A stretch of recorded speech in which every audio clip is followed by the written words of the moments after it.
কার্নুল বাসের অ্যাক্সিডেন্ট এতটাই ভয়াবহ ছিল যে যাত্রীদের ডিএনএ টেস্ট করেও পরিচয় শনাক্ত করা কষ্ট হয়ে যাচ্ছে।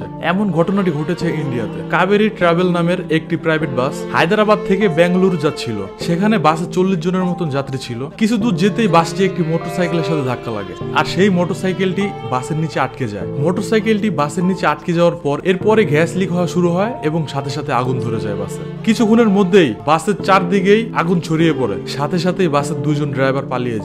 যেহেতু ঘটনাটি রাতে ঘটে, তাই তখন সবগুলো যাত্রী ঘুমাচ্ছিল। সবাই টের পাওয়ার পর গেট খুলে বের হওয়ার চেষ্টা করে, কিন্তু ততক্ষণে আর গেট খুলতে পারছিল না। আর আমরা সবাই জানি আগুন কতটা ভয়াবহ একটা জিনিস। যে কোনো কিছু চাইতেই এটা তো অনেক দ্রুত ক্ষয়ক্ষতি হয়, বাঁচারও উপায় থাকে না। তারপরও 20 জন জানালার কাঁচ ভেঙে বেরোতে পারে, আর বাকি যাত্রীরা বাসের ভিতরেই থেকে যায়। সব দোষ ড্রাইভারের উপর চাপিয়ে দেয়। একবার চিন্তা করুন, ভিকটিমের স্বজনরা কেমন সিচুয়েশন দিয়ে যাচ্ছে এখন। আর বাস থেকে এমন অটোমেটিক ডোরগুলো সরিয়ে ফেলা উচিত, কারণ এগুলো কোনো সমস্যা হলে আটকে যায়। এখানে ম্যানুয়াল ডোর হলে হয়তো